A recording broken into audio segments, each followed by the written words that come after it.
pembicara kedua izin karena ini permintaan dari yang ulang tahun gitu ya. Jadi saya selain moderator juga diminta jadi narasumber. Ini luar biasa. Mudah-mudahan tidak bosan dengan suara saya dan wajah saya. Bapak Ibu sekalian, saya Dani Johannes, Business Marketing Director dari Depak Solo, dan saya mohon izin akan memberikan slide presentasi dari saya. Saya diberikan tugas untuk bagaimana membangun sinergi dengan stakeholder. Cerita sedikit, saya dari Depak Mall Solo, satu mall yang cukup luas di daerah Solo Baru. Di tahun lalu sebelum pandemi, kami mengundang anak-anak YPU hadir, bisa bernyanyi, bisa mementaskan karya seninya di lingkungan mall kami untuk merayakan malam Natal dan Tahun Baru. Dan itu adalah salah satu cara, salah satu hal yang bisa kita sharing bagaimana kita bersinergi dengan pendidikan kesetaraan ini, dengan pendidikan formal, non-formal maupun informal, siapa saja sebenarnya. Namun kali ini memang mau nggak mau kita tidak bisa hanya di dalam, bagaimana kita keluar. Saya akan sampaikan dari awal adalah millennials pada saat ini atau anak-anak kita pada saat ini ya, itu ketika mereka kerja ternyata ketika disurvei ini ada yang menarik. Jadi begini, kalau dikatakan bahwa anak-anak kita itu susah belajar atau nggak mau belajar, tapi millennials pada saat ini ketika disurvei masuk ke kantor, ternyata yang paling besar itu mereka mengatakan mereka membutuhkan training and development. Ketika kami melakukan satu survei kecil di kantor kami yang lama, kenapa mereka butuh training development padahal sudah sekolah dan kuliah begitu lama? Ternyata, mohon maaf, apa yang mereka sampaikan adalah my practical knowledge itu masih minim, Pak. Ya, jadi mereka masih menginginkan untuk mendapatkan training dan development. Nah, inilah hal yang nantinya ya mimpinya Pak Martinus dan teman-teman semua untuk membuat komunitas pendidikan unggul berkarakter. Kami akan mencoba menjadi satu komunitas yang bisa membridging hal ini. Yang kedua, ternyata milenial sekarang itu cari yang flexible working hours. So, Merdeka Belajar, saya tanyakan aja, saya lempar kepada mungkin ke yang pemangku kepentingan, bisa nggak fleksibel untuk study hours ya, dengan memfleksibelkan waktu belajar gitu ya, sehingga milenials bisa memaksimalkan apa yang mereka punya, kompetensi mereka miliki, kemampuan-kemampuan yang mereka miliki, seperti yang dilakukan YPU. YPU cukup menerapkan fleksibel untuk learning hours dengan kadang-kadang Sabtu dan Minggu mereka ada melakukan kegiatan-kegiatan ya kan, malam juga melakukan kegiatan. Jadi inilah ternyata sesuai nih dengan apa yang dibutuhkan oleh milenial nanti pada saat mereka menjadi pekerja. Lalu luar biasa, milenial sekarang itu ternyata, maaf kalau kata-kata negatif, mata duitan, tapi di sini kata-katanya cash bonuses. Jadi mereka sebenarnya bukan mencari hanya ke gaji bulanan, tapi mereka lebih mengharapkan untuk mendapatkan lebih dari itu. Nah, ini adalah 3 hal penting yang mungkin bisa kita menjadi gambaran dari Bapak Ibu yang mempersiapkan anak-anak ini untuk masuk ke dunia yang lebih tinggi. Yang berikutnya, ternyata dibandingkan pada saat ini mungkin penjelasan saya akan bisa dilengkapi oleh Pak Yan nanti ya, karena beliau dari Associate Director McDonald's, ditunggu ya. Karakter-karakter yang diinginkan, yang dibutuhkan oleh kami, users, itu tidak ada yang berhubungan dengan angka di raport. Lebih kepada value dari anak tersebut, di mana angka di raport itu hanya melengkapi bahwa, oh benar loh, value yang kita lihat, kita dengar, kita eksplorasi, itu memang angkanya benar. Jadi yang kita lihat value-nya dulu, baru angkanya, bukan angka dulu. Jadi tadi yang disinggung mengenai kompetisi, bukan mengenai angka yang diraih, tetapi value tadi, cara berpikir kompetitif, cara mengeluarkan ide yang kompetitif, cara bertanya yang kompetitif, dan sebagainya. Cara mengkritisi yang kompetitif itu yang kita harapkan. Ini ada beberapa humble, honorable, loyal, ya, conscious, persistent, ya, teguh kuku berlapis baja, resilient, disiplin, ambisius, kreatif. Inilah yang kita butuhkan di dunia industri. Saya lanjutkan Bapak Ibu. Dalam dunia kehidupan itu ada 2 keping mata uang. So kita membutuhkan adalah 2 sisi mata uang yang saling melengkapi. Yang pertama adalah attitude, yang kedua adalah skill dan knowledge. Ini mesti saling melengkapi, karena ada juga attitude yang positif atau yang negatif juga ada. Sometimes apakah attitude yang negatif nggak kepake? Sometimes bisa kepake, karena dalam satu kondisi, beberapa kondisi itu bisa mempengaruhi decision dari yang dibutuhkan. As a leader, sometimes kita juga harus memisahkan antara as a leader sama as a manager. Di manager kita bisa melakukan attitude negatif ketika memberikan punishment. Nah, itu contoh soalnya. So, di dalam pelaksanaannya, di slide berikutnya, konsep Merdeka Belajar, saya melihat adanya quattro helix yang mesti diperhatikan. Ada 4 pihak yang sangat berperan penting dalam hal ini adalah teacher, student, parents, dan user. Ya, mau pendidikannya formal, non formal atau informal, ini selalu adalah 4 quattro helix yang saya coba lihat sangat-sangat berperan dan sangat-sangat saling berinteraksi di dalam konsep Merdeka Belajar ini. So mari kita lihat bagaimana students ataupun teacher. Teacher akan mengajar atau memberikan materi dengan kalau boleh mengedepankan karakter, kurikulum, dan bagaimana mendelivernya kepada anak-anak. Tadi sudah disinggung oleh Pak Subi lewat bagaimana digital kreatif, ya, ada beberapa hal, ada kolaborasi, bagaimana mengkomunikasikannya dan sebagainya. Kurikulum, yes, memang kurikulum sudah terstruktur dan terstandar oleh sekolah. Tetapi yang paling penting adalah how to deliver dan karakter si teacher atau pengajar ini ketika menyampaikan kurikulum tersebut. Jadi misalnya begini, mohon maaf, karakter yang model seperti membaca buku di depan kelas mungkin buat anak milenial sekarang sudah tidak menarik.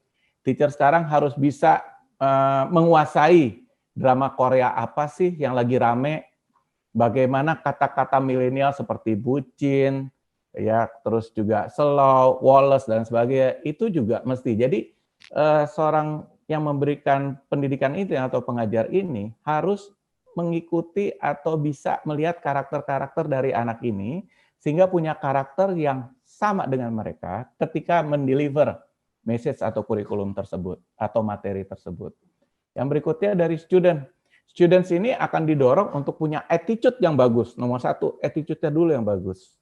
Karena pintu untuk skill dan knowledge masuk adalah attitude yang bagus. Jadi saya selalu sampaikan kepada, kebetulan saya 7 tahun mengajar juga ya kan di kampus. Nah, attitude yang baik adalah kita percaya bahwa kita mampu. Hanya pertanyaannya kita mau apa enggak. Itu. Yang kedua adalah attitude yang baik adalah bagaimana kita mengubah perspektif, melihat satu hal dari masalah menjadi tantangan. Jadi contoh misalnya, anak-anak kenapa suka yang namanya main game? Karena main game itu tantangan. Kenapa anak-anak nggak suka matematika?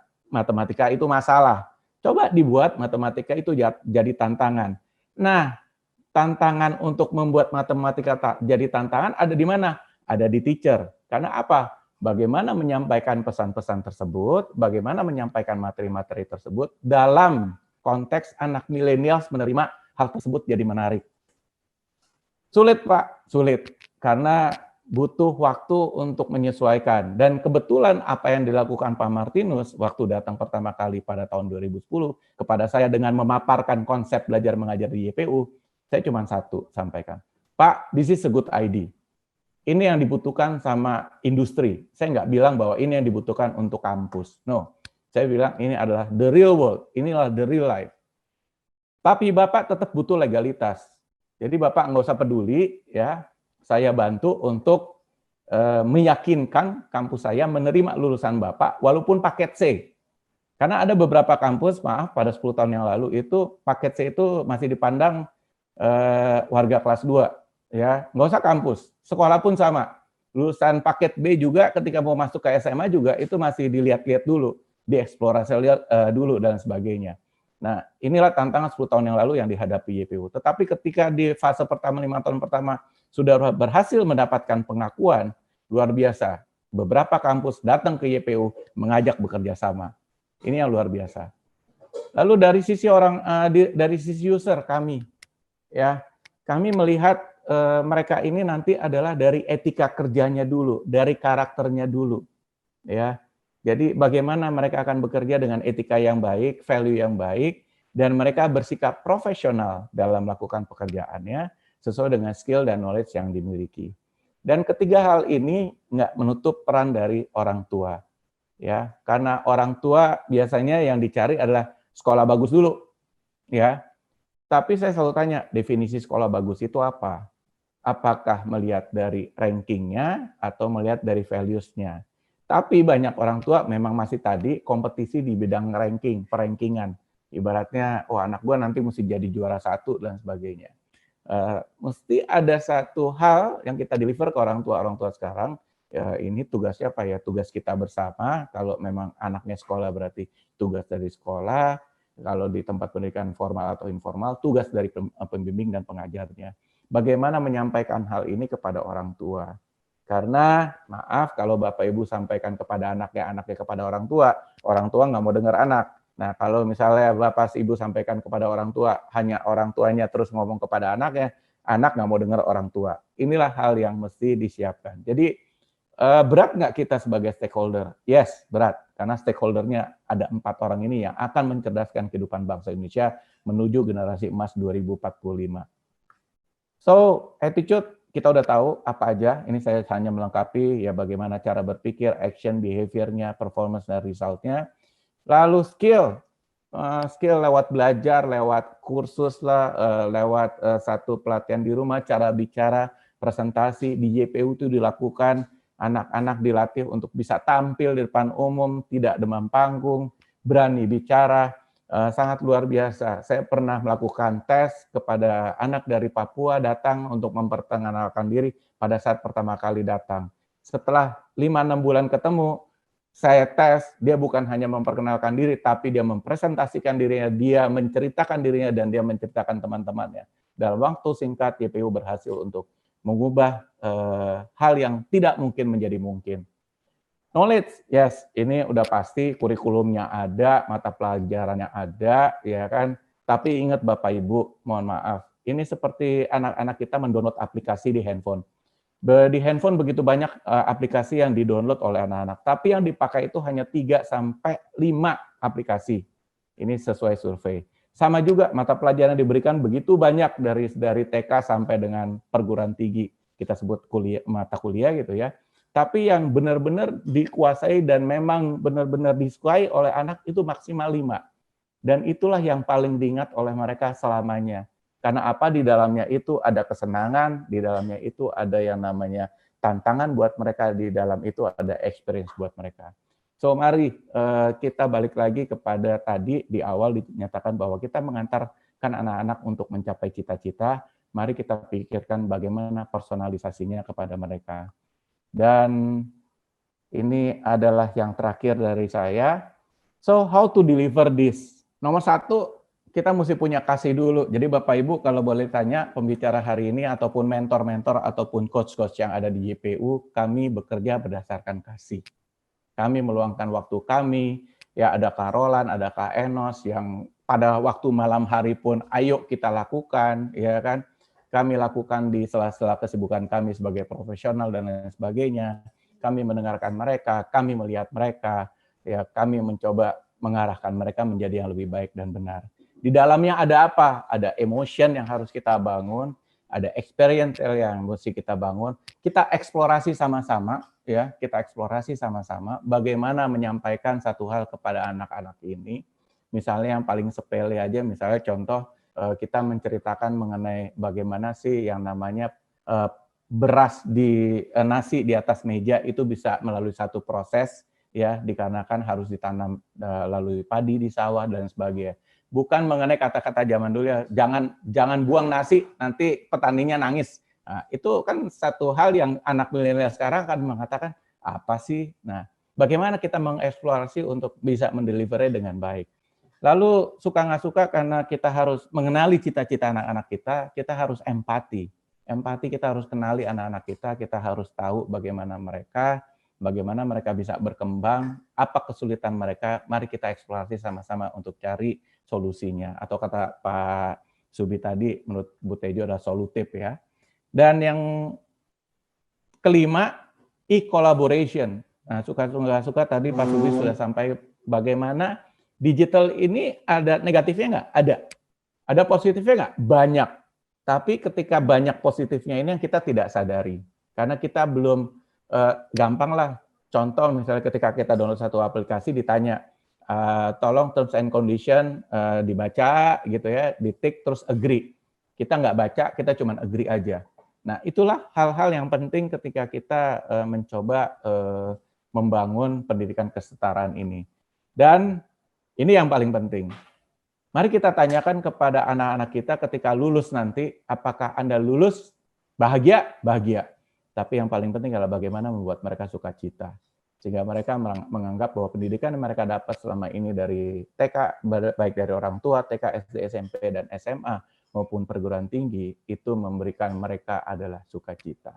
Dan ini adalah satu hal yang sangat penting, slide-nya, di mana kami bisa hadir, komunitas pendidikan unggul berkarakter, kita namakan sinergitas stakeholder.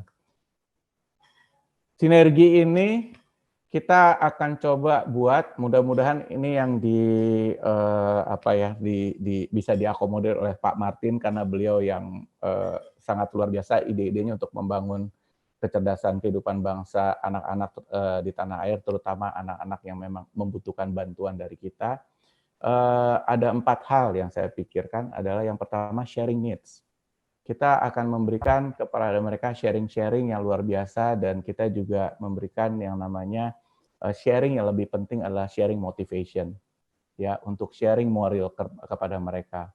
Yang kedua coaching, bagaimana kita bisa langsung ya terjun di dalam format Ki Hajar Dewantoro, kita bisa menjadi pemimpin di tengah, di belakang maupun di depan, ya, sehingga kita bisa membridgingkan apa yang mereka butuhkan nanti di dunia industri, in the real life, ya, kepada dunia sekolahnya mereka pada saat sekarang. Dan syukur-syukur kemarin Pak Martin sempat melakukan beberapa kerjasama dengan industri, yang saya pikir ini adalah hybrid system, di mana mempercepat anak-anak ini dibandingkan harus stay di sekolah, mereka dibawa ke kantor-kantor atau pabrik-pabrik ataupun industri-industri yang mereka bisa lihat langsung dan belajar langsung. Pak, apakah itu sama dengan yang namanya studi banding di kampus ataupun yang namanya program magang, internship? Mirip-mirip, tetapi memang ini harus dikombinasikan, di mana stakeholder ini juga harus mendorong nomor 1 lebih kepada pengembangan karakter dari anak-anak ini ke depannya. So, itulah hal yang bisa saya sampaikan. Sinergi ini akan kita coba komunikasikan lewat komunitas pendidikan unggul berkarakter. Dan terima kasih Pak Martin, saya boleh menemani YPU selama 10 tahun ini, dan semoga masih bisa menemani terus selama kemampuan saya masih bisa untuk melakukan hal tersebut. Dan semoga di ulang tahun ke-10 ini YPU makin maju, makin sukses, dan bisa menginspirasi kepada anak-anak semua di Indonesia. Terima kasih. Saya narasumber dan saya juga moderator. Jadi saya akan lanjutkan karena waktunya yang mepet ya, tanpa tanya jawab. Saya lanjutkan kepada kawan saya. Sebentar, saya akan stop share dulu. Baik. Ya, terima kasih Bu Risma. Ya, memang perlu ada value dalam diri. Ya, terima kasih buat Bapak Ibu yang telah memberikan inspirasi di private chat. Ya.